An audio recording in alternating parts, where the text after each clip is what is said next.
শিয়ে বে এখন অস্ত গিয়ে তোমার রেডে ইন্দি কি বাজার হয় দিয়ে কামাল বাজারত রোড ফুটপাতের মধ্যে শিয়ে এখন বাইগুন ধরে পাওয়া যায় শিয়ে তো একজনকে বললাম এটা কি শিয়া না জিয়া খাদে শিয়া শিয়া আগে যে তুই তো শিয়ারে জিয়া বানাই ফেলে ইউ আগে মাইনসে শিয়ে হইলে ডরাইতো এখন বিয়া কোনরে পাইকারি দর শিয়ে বানাই ফেলে তাহলে এটা তো তুই শুননি তো আইও ভাইতে না কদিন বাদ ঠিক কি না আমরা আহলে বায়াতকে ভালোবাসলে শিয়া হলে তাহলে সিদ্দিক আকবর বড় শিয়া কারণ আহলে বায়াতকে ভালোবাসা শিখিয়েছেন কিভাবে ভালোবাসতে হয় সেটা আমরা শিখেছি সিদ্দিক আকবর থেকে ঠিক কি না আম্মা জান আয়েশা সিদ্দিকা এক পাশে আমার সিদ্দিক আকবর এক পাশে নবী এক পাশে মাওলা আলী এক পাশে আমার সিদ্দিক আকবর মাওলা আলীর দিকে তাকায় আছেন আম্মা জান আয়েশা বলতেছেন রাসূল সামনে আছে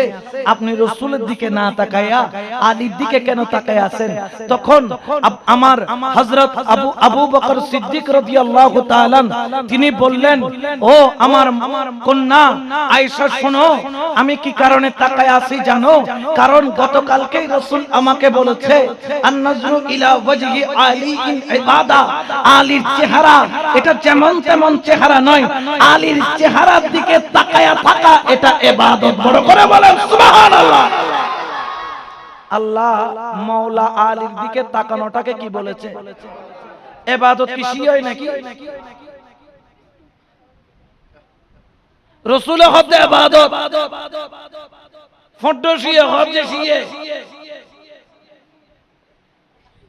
সাসার বয় হতে কি শিয়ে রাসূলের হতে ইবাদত আলীর মিকে সন আর ওই তালতবেনের বয় হতে শিয়ে তাহলে বোঝা যাচ্ছে ইবে ইবলিশ নাম্বার আম্মা জান আয়েশা সিদ্দিকা বললেন আমি একটু বলবো তো আমাকেও বলেছেন কি বলেছেন জিকরে আলী ইবাদত আলীর দিকে তাকানো শুধু ইবাদত নয় আলী আলী জিকির করাটাও ইবাদত বড় করে বলেন সুবহানাল্লাহ নামাজ পড়লে কি কোনোদিন শিয়া হয় নামাজের নাম কি শিয়া নামাজটা ইবাদত না তো আলী জিকির করাটাও কি বলেছেন ইবাদত বলেছেন তো ইবাদত শিয়া হইতে জীবনে নুনে আজি হইলেও নিলাম এখন আচ্ছা বলেন তো ইমামে আজম আবু হানিফা আমরা যে মাযহাব মানি এই মাযহাব এটা হক কিনা বাতিল কোন সন্দেহ আছে বর্তমানে আমরা চারটা মাযহাব প্রসিদ্ধ চারটাই আহলে সুন্নাত একটার নাম হচ্ছে হানাফি শাফিঈ মালিকি হাম্বলি কয়টা যেমন আমরা গৌসে পাকের ওরস করি গৌসে পাক তিনি কোন মাযহাবে হাম্বলি তিনি কোন মাযহাব হাম্বলি কিন্তু উনি হাম্বলি মাযহাবের হলো ওনার ওরস চট্টগ্রামের হানাফি মাযহাবের অনুসারীরা করে কি করে না কারণ কি আমাদের কাছে চারো মাযহাব কি হক চারো মাযহাব ইতিহাস একটু গেটে দেখেন খালি মোল্লার খতনে নদী যেখানে ইতিহাস নিজেরা গাড়ি গাড়ি পড়িবে ইমামে আজমকে শিয়া বলেছে ইমাম শাফিকে শিয়া বলেছে ইমাম মালিকিকে শিয়া বলেছে ইমাম আহমদ ইবনে হাম্বলকে শিয়া বলেছে এখন আমরা বলতেছি সুন্নি আমরা বলতেছি আহলুস সুন্নাহ ওয়াল জামাত এই চারটাই হক কিন্তু ওনাদেরকে শিয়া কারা বলল শিয়া কে বলল কোন ব্যক্তি বলল কি জন্য বলল ইমামে আজমের ইন্তেকাল কোথায় হয়েছে আপনি জানেন আপনি যে মাযহাব মানেন ওই মাযহাবের ইমাম ইমামে আজম তিনি শাহাদাত বরণ করেছেন জেলখানায় অপরাধ কি অপরাধ একটাই আহলে বায়াতের ভালোবাসা ইমাম শাফিঈ যখন আহলে বায়াতের কথা বলতেন এ সাসার হক কলার কি এরাই ফতোয়া দিত ইমাম শাফিঈ শিয়া শিয়া শিয়া চলে যাও ওনার কথা শুনিয়েন উনি আহলে বায়াতের ফাজাইল বলতেছে সবাই চলে যায় তো ইমাম শাফিঈ বলতেছেন যদি আহলে বায়াতকে ভালোবাসার নাম শিয়া হয় আমি ইমাম শাফিঈ চাইতে বড় শিয়া আর দুনিয়াতে নাই ইনাদের কি শিয়া কারা বলেছে নামদারি মুনাফিকরা তখনও ছিল এখনো জোরে বলেন না আছে কি নাই আছে। এই চার মাযহাবের ইমামকে শিয়া ফতোয়া দিয়েছেন কারা? এই নামদারি, এই মুনাফিকরা, খারেজির দলেরা। কারণ কি জানেন? আহলে বায়াতের খুশবু পাইলেই তারা ট্যাগ লাগায়া দেয় শিয়া শিয়া শিয়া বলে। জেনে রাখবেন, আমি তো আল্লাহর দরবারে শুকর আদায় করি, আল্লাহ আর যদি খারেজি না লাগে, টেক খারেজি না লাগে, লাগি দইবে জিবি ইমামে আজমরে লাগাই, লাগি দই টেক জিবি ইমাম শাফিরে লাগাই, লাগি দই টেক জিবি ইমাম আহমদ ইবনে হাম্বলরে লাগাই, লাগি দই টেক জিবি ইমাম মালিকরে লাগাই। আচ্ছা, কোন দলিলে দেখাইতে পারবেন ইমামে আজমকে খারেজি বলছে? ইমাম আজম কাজ পর্যন্ত কেউ খারেজি বলে না, কিন্তু শিয়া বলছে। কারণ কি? তাদের প্রত্যেকের অন্তরের মধ্যে আহলে বায়াতের কি ছিল? মুহাব্বত। ইমাম নাসাই নাম শুনেছেন?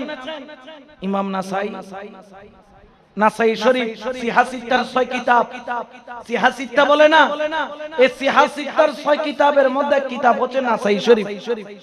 ইমাম নাসাই তিনি কেমনে ইন্তেকাল করেছেন? মসজিদের মধ্যে ফাজাইল আলী, মাওলা আলীর ফজিলত বর্ণনা করেছেন। এই জন্য বড় বড় পাথর মারতে মারতে ইমাম নাসাইকে মসজিদের ভিতর শহীদ করেছে। তেদি নাম মসজিদ হইয়া হয় আল্লাহ শুকর, অন্তত পক্ষে মসজিদ আলীর নাম হইতে অন্তত পাথর মারি মারি আরে মারি নাও ফেলাই। আনলে এই যুগটা কিলে আর এত নাকি করিবে লাইতো। আর কমিটি, মসজিদ কমিটি শক্ত হত জোর অনেক সালাই জল মদার গাছ দিয়ে সেঁচি দিবেন, দেখবেন মদার গাছ দিয়ে দিবে, দেন খেড়াওয়ালা মদার গাছ, যাতে বাড়ির আঘাতও পড়ে, খেড়ার আঘাতও পড়ে। কারণ হুসাইনের গোলাম যারা, তারা দুনিয়ার পরোয়া করে, জোরে বলেন না করে? কারণ হ্যাঁ, আমরা ভালোবাসি আহলে বায়াতকে। 72 জন ছিল, কিন্তু 72 জন শহীদ হয়েছে, কিন্তু তারা পরাজিত হয় নাই। ইয়াজিদ যুদ্ধের ময়দানে বিজয়ী হয়েছে, কিন্তু বিজয়ী ধরে রাখতে পারে। যদিও বা হুসাইন শহীদ হয়েছে, বিজয় হয়েছে হুসাইনের। যদিও বা দুনিয়াবী দৃষ্টিতে বিজয় লাভ করেছে ইয়াজিদ, কিন্তু হেরে গেছে ইয়াজিদ। এই জন্য ইয়াজিদের কবরও খুঁজে পাওয়া যায়। আর হুসাইনের শুধু রওজা নয়, হুসাইনের আওলাদ বাংলাদেশে পাওয়া যায়, হুসাইনের আওলাদ ইন্ডিয়াতে পাওয়া যায়, পাকিস্তানে পাওয়া যায়, আর ইরাকে পাওয়া যায়, সৌদিয়াতে পাওয়া যায়, বাহরাইনে পাওয়া যায়। বিভিন্ন রাষ্ট্রের মধ্যে হুসাইনের আওলাদ তখনও ছিল, এখনো আছে। যে ইয়াজিদরা হুসাইনের আওলাদকে পাইকারি দরে জবে করেছিল, সেই ইয়াজিদের কোনো আওলাদ খুঁজে পাওয়া যায়? আজ পর্যন্ত কের ওয়ার নামে ইয়াজিদরে কিনে এজিদের এত মহব্বত লাইছে, ফুয়ার নাম এজিদ রাখছো না। মানুষের জুতার মালা যাইতে যাইতে 28 না পাইব না, কিন্তু মোরা তো বাইরে এজিদ যা, এজিদ কি খবর? এজিদ হইলে মত্তর মুখিয়ে নেন, এমরে সুন্দর বন্ধ হয়ে যাবে, ঠিক কি না? কিন্তু এই এলাকার মধ্যে হুসাইন অভাব আছে। কের ফুয়ার নাম হুসাইন, কের ফুয়ার নাম হাসান, কের ফুয়ার নাম আলী, কের ফুয়ার নাম জাফর। এগুলা আহলে বাইতে রাসূলের ঘরানার নাম। বড় করে বলেন না সুবহানাল্লাহ, ঠিক কি না? তাহলে আহলে বায়াতের দামান ছাড়া যাবে? মোল্লার হতা এখনো ছাড়ে দিবে না। কারণ কি জানেন? আহলে বায়াতকে আল্লাহ এমন পবিত্র করেছেন, তাদেরকে অতীত থেকে চেয়েছিল তাদের গায়ে কালিমার তিলক লাগানোর জন্য।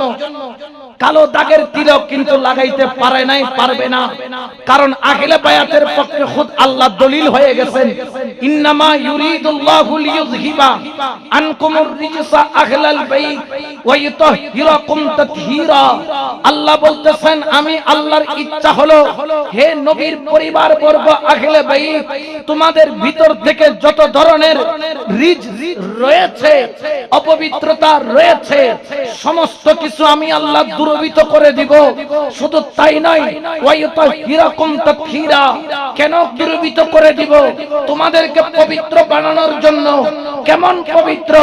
ইউতাহহিরাকুম তাতহীরা, যেখানে অপবিত্র ঢোকার কোনো সুযোগ নাই। এই জন্য আহলে বায়াতের দরবারে শয়তান ঢুকতে পারে না, গাউসুল আজম মাইজভান্ডারীর দরবারে মুনাফিক ঢুকতে পারে না। কারণ সেখানে দুইটা পাসওয়ার্ড আছে। যারা মোবাইল চালান, যারা কম্পিউটার চালান, একটা দেখবেন 2 বার ভেরিফিকেশনের একটা সিস্টেম আছে, 2 ফ্যাক্টর ফ্যাক্টর ভেরিফিকেশন বলে, অর্থাৎ কেউ যদি আপনার মোবাইলের যদি বিষয় চুরি করতে চায় তাহলে আপনার লকটাকে ভাঙতে হবে, কোড ভাঙতে হবে। দুইটা কোড যখন দিয়ে দেয়, একটা ভাঙলেও আরেকটা ভাঙতে পারে না। মাইজবান্ডারও ডবল লক দিয়ে দিয়েছে, মুনাফিক থাকতে পারবে না। এক নাম্বার লক হচ্ছে সেমা মাহফিল, দুই নাম্বার লক হচ্ছে তাজিমে সিজদা। মুনাফিক যাবে কিন্তু সেমা দেখলে গায়ে আগুন ধরে যাবে, মুনাফিক যাবে তাজিমে সিজদা দেখলে দৌড়াইয়া ফাল মারবে। অর্থাৎ আহলে বায়াতের দরবারে মুমিন যাওয়ার রাস্তা আছে, মুনাফিক থাকার কোনো রাস্তা নাই, ঠিক কি না? ইয়া রাসূলুল্লাহ,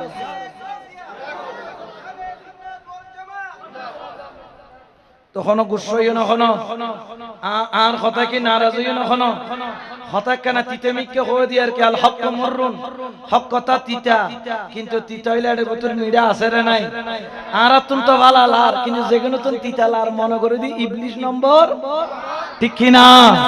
এই জন্য আমরা আহলে বায়াতের গোলাম, এই জন্য আমরা বলি মাওলা তুই রে তুই আওয়ালে আখেরে, মাওলা তুই রে তুই, মাওলা তুই রে তুই আওয়ালে তুই রে তুই। আমরা যাকে মেনেছি মানার মতো মেনেছি, দুনিয়াকে খুশি করার জন্য নয়। কাকে খুশি করার জন্য? জোরে বলেন না কাকে, আরো জোরে বলেন না কাকে। এই জন্য দেখেন নাই আপনারা তো এমন পীরের দরবারে গেছেন। আমি দেখেছি ডাক্তার বাবাজানকে একদিন গৌসুল আজম ডাক্তার বাবা বলছে যে মসজিদ তো কি করি পেলা, যা তোর মসজিদ তুলে যাবে। মানে নিজেকে কতটুকু গোপন রাখতে চান, এটা হলো ওলি আল্লাহর লক্ষণ।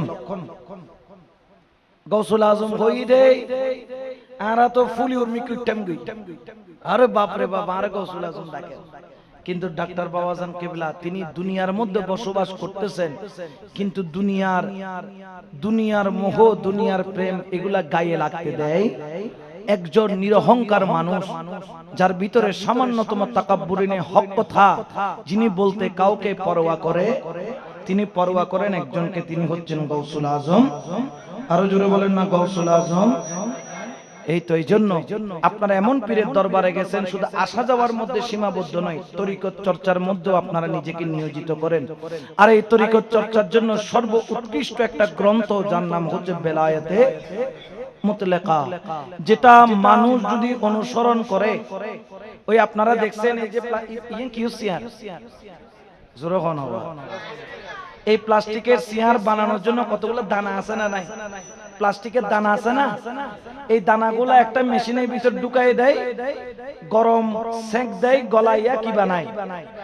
জোরে বলেন না কি বানায়? এটার উপর এখন মানুষ বসতে পারে, পরে যায়। আল্লাহর ওলির দরবার হচ্ছে একটা ফ্যাক্টরির মতো, এদিকে মানুষ হয়ে ঢুকে, ওদিকে ওলি হয়ে বাহির হয়। বড় করে বলে সুবহানাল্লাহ। এই বেলায়েতে মুতলাকা হচ্ছে একটা ডাইসের মতো, যে আপনাকে আল্লাহওয়ালা বনার জন্য যা যা দরকার সব ধরনের প্রোটেকশন বেলায়েতে মুতলাকার মধ্যে দেওয়া আছে। বড় করে বলে সুবহানাল্লাহ।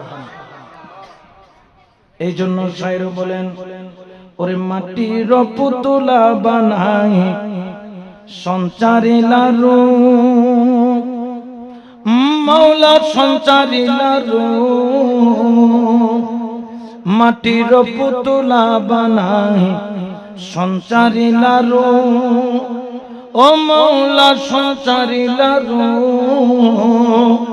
ওরে আদমের কলবে আওয়াজ, আদমের কলবে আওয়াজ, আল্লাহ আল্লাহ, মাওলা তুই রে তুই, মাওলা তুই রে তুই, আউয়ালে তুই, মাওলা তুই রে তুই, জাহিরে বাবা খাতেমুল বেলায়েতে নিয়া ভান্ডারে উদয়, মৌলা ভান্ডারে উদয়, হাতে মূল বেলায়েত নিয়া ভান্ডারে উদয়, মৌলা ভান্ডারে উদয়। রমেশ বলে ঠিক চিনেছি, রমেশ বলে ঠিক চিনেছি, আর তো কেহ নয় রে মৌলা তুই রে তুই, মৌলা তুই রে আউয়ালে আখেরে তুই, মৌলা তুই রে তুই আউয়ালে।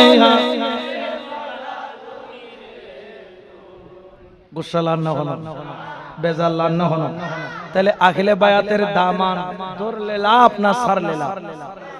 কারণ ধরতে পারলে কিয়ামতের ময়দানে রাসূল বলছেন কানা মারি ফিদ্দারে জাতি ইয়াউমিল কিয়ামা, কিয়ামতের দিন তুমি কোথায় থাকবা? যেহেতু দামানে হুসাইন ধরেছো, দামানে মুস্তাফা ধরেছো, দামানে আহলে বাইত ধরেছো, রাসূল পাক বলছেন এই দামানের একটা মাত্র ফয়সালা কানা মারি ফিদ্দারে জাতি ইয়াউমিল কিয়ামা, কিয়ামতের দিন তুমি আমার সাথে থাকবা।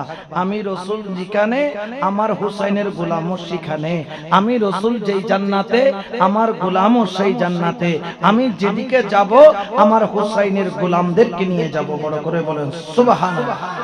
এই জন্য আজকে থেকে আখিলে বায়াতের দামান মজবুত করে ধরবেন। তো ইমাম হুসাইন কারবালার ময়দানে গিয়েছিলেন ক্ষমতার জন্য, জোরহনা ক্ষমতার লাই।